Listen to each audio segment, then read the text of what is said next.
మహిళలందరూ కూడా 3 సిలిండర్లు ఫ్రీగా ఇస్తున్నారు, ఇవ్వలేదు, ఇప్పటికీ ఇవ్వలేదు. సంవత్సరం అయిపోయింది, రైతులకి అన్నదాత సుఖీభావం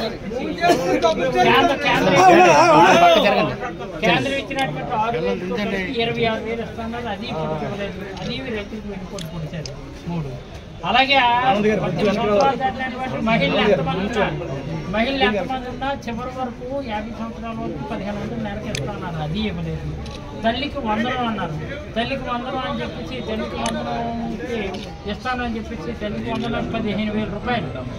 తల్లికి 100 అనేది ఇస్తున్నారు. ఈ 15,000 రూపాయలకి రైతులకి అన్ని వర్గాల వారికి వెన్నుపోటు పొడిచారు. కాబట్టి ఈరోజు వెన్నుపోటు దినంగా నిరుద్యోగులకి వెన్నుపోటుదలుగా ప్రకటించి శాంతియుతంగా ర్యాలీ చేస్తున్నాం. దానికి పోలీసులు రెవెన్యూ వాళ్ళు అందరూ సహకరించారు.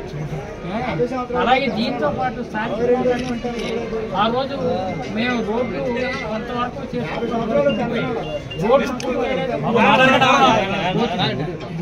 దాంతోపాటు ఇక్కడ షుగర్ ఫ్యాక్టరీని షుగర్ ఫ్యాక్టరీ 5 కోట్లు కూడా ఇవ్వలేదు.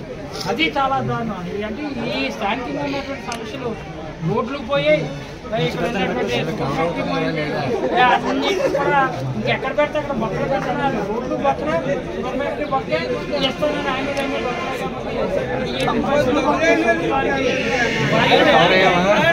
కొంచెం కొద్దిగా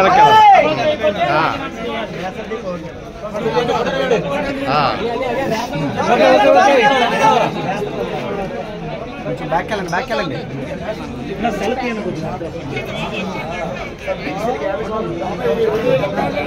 ఓకే ఓకే ఓకే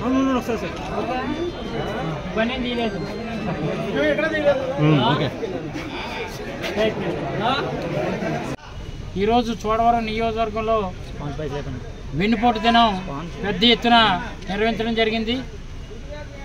కులిపోయినటువంటి కూటమి ప్రభుత్వం కంపు ఇప్పటికీ తట్టుకోలేక బలహీన వర్గాలు కానీ, అల్పసంఖ్యాక వర్గాలు కానీ, నిరుద్యోగులు కానీ, యువతి యువకులు కానీ, మహిళలు కానీ, సన్నకారు చిన్నకారు రైతాంగం కానీ, అలాగే వృద్ధులు కానీ ప్రతి ఒక్కరూ పుట్టిన బిడ్డ దగ్గర నుంచి అయిపోయినటువంటి ముసలా వయసులో ఉన్నటువంటి వాళ్ళందరూ కూడా ఈరోజు మదన పడుతున్నటువంటి తరుణంలో కూటమి ప్రభుత్వం అధికారంలోకి వచ్చే సంవత్సరం అయినా సరే ఏ ఒక్కరిని కూడా సంతృప్తి పరచలేదు కాదు కదా. గతంలో జగన్మోహన్ రెడ్డి నాయకత్వంలో అమలు చేసినటువంటి సంక్షేమ పథకాలన్నీ కూడా మొత్తాన్ని కూడా తీసేసి కనీసం ఆపద్బాంధో అనాథగా ఎవరైనా చనిపోతే ఆ రోజు ₹1,00,000 జగన్మోహన్ రెడ్డి గారు వచ్చిన వెంటనే డిఆర్డీఓ ద్వారా 10,000 రూపాయలు, డిఆర్డీఏ ద్వారా 10,000 ఇచ్చి 90,000 రూపాయలు కర్మకాండకు ఇచ్చే పరిస్థితులు ఉండేవి. అలాంటిది ఆపద్బాంధి కానీ ఆరోగ్యశ్రీ అనేది మొత్తం తీసి దాన్ని అనారోగ్యశ్రీ కింద మార్చేసి ఈరోజు సూపర్ 6 అని చెప్పి ఉచిత బస్సు అని చెప్పారు. ఉచిత బస్సు అని చెప్పి అదంతా మిస్ చేసే పరిస్థితి ఉంది. అలాగే తల్లికి 100 అని చెప్పారు. తల్లికి 100 నెలకు 15,000 ఇస్తానన్నారు. తల్లికి 100 ఇవ్వలేదు కదా. తండ్రికి పంగనామాలు పెట్టి తండ్రికి ఇంధనం మాత్రం ఇష్టం వచ్చినట్టు ఊరికో బెల్ట్ షాపులు పెట్టి తండ్రికి ఇంధనాన్ని ఇస్తున్నారు తప్ప తల్లికి 100 అయితే ఇవ్వలేదు. ప్రతి ఊర్లోనూ కూడా 3-4 బెల్ట్ షాపులు ఇచ్చి అక్కడ ఉన్నటువంటి తెలుగుదేశం తమ్ముళ్ళు ఎవరైతే ఉన్నారో వాళ్ళకి మామూలు వసూలు చేయడానికి ఆ బెల్ట్ షాపుల ద్వారా చేస్తున్నారు తప్ప ఏ విజిలెన్స్ వాళ్ళు కానీ ఏ ఇసుక దందా విపరీతంగా గ్రానైట్లు క్వారీలు ఇష్టం వచ్చినట్టు చేస్తున్నా ఏ అధికారులు కూడా పట్టించుకోలేని పరిస్థితులు ఒప్పకుంటే ఆ గ్రానైట్లు రోడ్లు కూడా మొత్తం అంతా ఇక్కడ ఉన్నటువంటి చోడవరం నియోజకవర్గం మొత్తం రోడ్లన్నీ కూడా కుళ్ళిపోయి ఆ రోడ్ల మీద ఉన్నటువంటి గోతులు పెద్ద పెద్ద నూతులు అయిపోయినటువంటి పరిస్థితి. అందుకని అలాగే మా అందరికీ అన్నం పెట్టే చోడవరం చక్కెర కర్మాగారానికి కూడా కనీసం రూపాయి నిధులు ఇవ్వకుండా ఈరోజు ఈ ఫ్యాక్టరీని కూడా ఏ ప్రైవేట్ పరం చేసి ఏ చంద్రబాబు సామాజిక వర్గానికి అంటగడదాన్ని కూడా ఒక పక్క ప్లాను. అందుచేత ఇక్కడ ఉన్నటువంటి స్థానిక శాసనసభ్యులు కానీ స్థానికంగా ఉన్నటువంటి ఎంపీలు కానీ వీళ్ళు ఏం చేస్తున్నారో అర్థం కాలేదు. కూటమి ప్రభుత్వం దగా చేసినటువంటి విధానంలో సూపర్ 6 అమలు చేస్తానని చెప్పి నిరుద్యోగులందరూ కూడా ఉపాధి అవకాశాలు చూపిస్తున్నారు. లేదా నిరుద్యోగ భృతి నెలకు 3,000 ఇస్తున్నారు.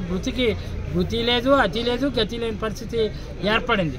ఇవన్నీ కూడా ఎండగట్టుతూ ప్రజల పక్షాన ప్రధాన ప్రతిపక్షంగా ఉన్నటువంటి ఈరోజు జగన్మోహన్ రెడ్డి గారి నాయకత్వంలో వైఎస్ఆర్ కాంగ్రెస్ పార్టీ సారథ్యంలో ఈరోజు చోడవరం నియోజకవర్గంలో ఉన్నటువంటి వైఎస్ఆర్సీపీ శ్రేణులందరూ కూడా పెద్ద ఎత్తున నినాదాల హోరుతో నినాదాల వర్షంతో ఈరోజు పెద్ద ఎత్తున ఈ వెన్నుపోటు దినంగా ప్రకటించి ఈ అధికార కూటమి ప్రభుత్వం కంపెనీ ఎట్టి పరిస్థితుల్లో కూడా ఇది ప్రజల తరపు నుంచి మనం అడగవలసిన బాధ్యత ఉంది. సూపర్ 6 మీరు ఎందుకు అమలు చేయలేదు అనేది ఎట్టి పరిస్థితుల్లో అమలు చేయాలని చెప్పి ఈ మండల మెజిస్ట్రేట్ అయినటువంటి ఎంఆర్ఓ గారికి, అలాగే ఇక్కడ ఉన్న ఈ కూటమి ప్రభుత్వంపై చంద్రబాబుతో ఉన్నటువంటి ఏదైతే జనసేన ఉందో, బీజేపీ ఉందో, భాగస్వాములుగా ఉన్నారో వాళ్ళందరిపై కూటమి ప్రభుత్వంపై 420 కేసు వేసి ప్రజలకు వెన్నుపోటు పొడిచారు. యువకులు వెన్నుపోటు పొడిచారు, మహిళలు వెన్నుపోటు పొడిచారు, అలాగే రైతులకు వెన్నుపోటు పొడిచారు, అన్ని వర్గాల వారిని వెన్నుపోటు పొడిచారు. కాబట్టి ఈ వెన్నుపోటు విధానంలో మళ్ళీ వెంటనే సూపర్ 6 అమలు చేయండి. లేని పక్షంలో మరింత ఉద్యమాన్ని ఉధృతం చేసి ప్రజల పక్షాన ప్రభుత్వాన్ని నిలదీసే బాధ్యత మేము తీసుకోబోతున్నాం. అందులో భాగంగానే ఎంఆర్ఓ గారికి ఇది అమలు చేయాలని రిప్రజెంటేషను జిల్లా హెడ్ క్వార్టర్లో జిల్లా కలెక్టర్ గారికి, రాష్ట్ర స్థాయిలో డీజీపీ గారికి కూడా ఇచ్చాం. అలాగే ఇక్కడ కూడా సర్కిల్ ఇన్స్పెక్టర్ కూడా 420 కేసు కూటమి ప్రభుత్వం పెట్టమని సిఐ గారికి కూడా ఇవ్వడం జరిగింది.